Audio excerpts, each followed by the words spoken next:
Ayan, bandang hapon nga ay may dumating na buyer.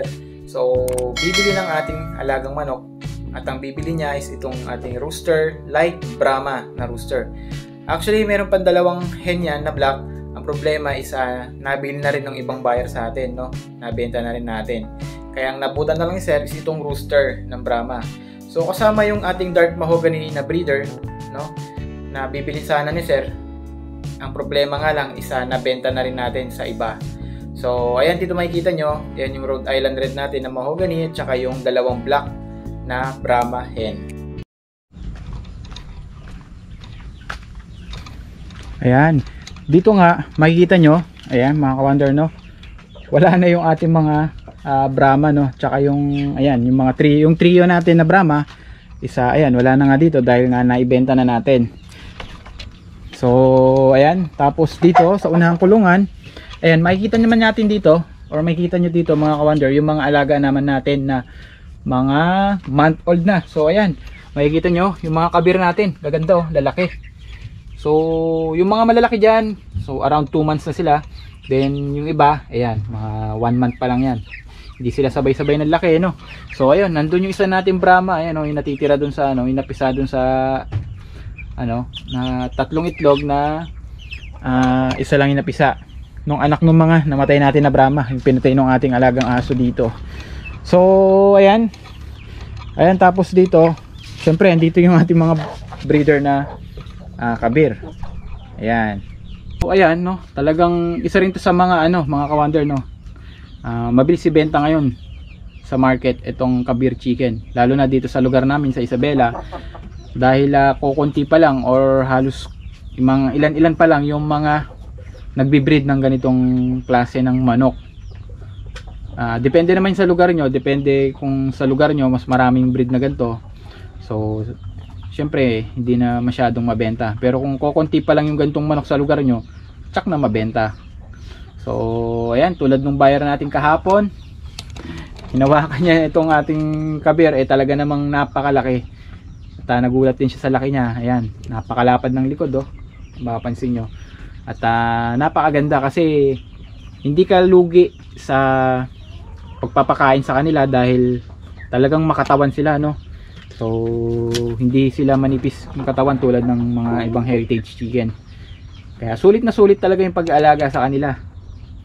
So nakakatuwa din kasi nga lalaki din nila. Mapapansin nyo, may mga pang merienda rin akong binigay sa kanila, yung malunggay. Yan, yan naman yung madalas kong binibigay sa kanila pagka merienda, no? Merienda time, yung malunggay. Naman yung mga native natin na mga hen. So ayan, mapapansin nyo siguro yung inahin na yan. So naglimlim yan, no, mga ka-wonder. So pinapisa natin yung mga itlog ng Brahma tsaka yung kabir natin. Alright, so ayan, bali wala na tayong breeder ng Brahma at saka yung breeder ng Rhode Island Red, no. Pero magkagandahan naman yan, may mga natira pa rin naman na mga anak nila. So dito nga yung mga day old natin, ayan, papansin nyo dyan yung mga Brahma tsaka yung mga Rhode Island. Yan, mga Rhode Island natin na mga vintage line. So ito yung mga Brahma, yung mga turkey line. So ito mga blue to, ayan, tapos ayun pa yung isa, buff na Brahma. Ayan, so anak yan ng mga breeder natin na Brahma. Meron tayong 1, 2, 3, 4, 5. Meron pa tayong 5 Brahma dito, tapos may isang hen pa tayo doon. Alright, so ito yung mga, ayan, may mga kabir nga rin pala doon ng mga day old, no. Then dito, ayan, yung mga week old natin na kabir. Ang dami na natin kabir.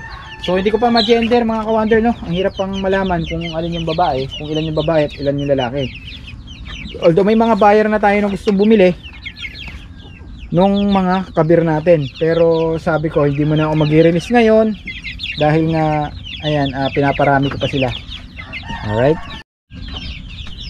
so ayan, yung yung mga native natin dito, ito tulad nito, yung native natin na to, mga ka-wonder, ayan, papansin nyo, dami yung itlog, di ba? So itlog na to nung kabir, ayan, itlog ng kabir, nung Brahma, tsaka nung Rhode Island Red. So may mga, ayan, may mga future breeders pa rin naman tayo kahit papano. Then bukod doon, meron din tayo dito, ayan. Ayan, mapapansin nyo yan, yung mga itlog nyan is itlog ng mga Kabir, tsaka Rhode Island Red and yung Brahma. Alright, so medyo marami pa rin naman yung Brahma natin. Bukod sa mga napisa doon, may mga aabangan pa tayo na mapipisa ng mga bagong sisiw, no? Right? So ayan dito nga, no, babalik tayo dito sa Kabir natin. So ayan, natutuwa lang ako kasi ang lalaki na nila, oh. Ayan, nakakatuwa, di ba? So ito, yun, sigurado talaga yung malaki na yun. Ayan, nasa gitna yan. Sigurado ito isa rooster na yan, no? So yung the rest, hindi ko pa malaman kung babae o lalaki. Pero ito, duda ko babae itong dalawa, no? Yung medyo light yung kulay, mga babae. Then itong mga darker color, no, mga lalaki. So ayan, ang ganda rin nung buff na blue, parang ano siya, blue buff Brahma. Yung lumabas na anak nung namatay natin na breeder na Brahma, no.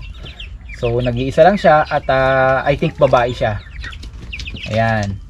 Alright, so ayan, ang dami sana natin pwedeng i-pull out, no. Dami sana ng gustong bumili ng mga alaga natin. Ang problema lang is wala na tayong mga pangbenta pa. Napakarami sanang gustong bumili nung mga alaga nga natin na mga manok dito, especially yung mga Brahma, tapos yung ayan, yung mga ano natin, Kabir. So ang problema is karamihan ng hinahanap nila is mga breeder age na or mga RTL or RTL, no, mga ready to lay or ready to breed na. Yung kalimitan na hinahanap ng mga buyer para nga syempre hindi na sila magpapalaki ng sisiw, hindi na sila mahirapan. At medyo ano na rin din, no, stress free na rin kapag malalaki na inalagaan nila. Unlike pag mga sisiw kasi, so syempre maraming pang pagdadaanan yan. Medyo maselan pa yung pag-aalaga ng sisiw ngayon dahil especially yung panahon, lalo na dito sa amin sa Isabela, is napakalamig. So kapag hindi mo talaga sila inilawan, so maliit yung chance na mabubuhay sila dahil sa sobrang lamig ngayon. Unlike pag summer, kahit na hindi mo ilawan yung mga sisiw, may mga malaking chance na mabubuhay, no. So ayan, yan, tulad nga sinabi ko, maraming gustong bumili ng mga alaga natin dito. Ang problema nga lang is wala na tayong pambigay sa kanila. Actually yung breeder ko na Brahma na yon, hindi ko sana ibibigay, hindi ko sana ibebenta, pero ano kailangan natin magbawas dahil medyo malakas na yung expenses natin. So kailangan natin ng pang ikot, pambili ng patuka, ng vitamins nila, no. So marami pa naman mga sisiw tayo doon at marami pa ulit tayong palalakihin, no. Alright, so ayan mga ka-wonder, nakita nyo naman siguro yung kulungan natin, no. So bawas na yung mga alaga natin, wala na yung mga breeder natin na Brahma tsaka yung mga Rhode Island Red.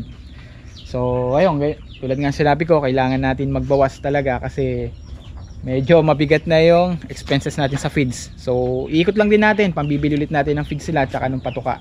Then mag-grow ulit tayo, no? Magpapalaki ulit tayo ng mga Brahma tsaka ng Rhode Island Red dahil may mga sisiw naman tayo, no? May mga anak pa sila natira dyan.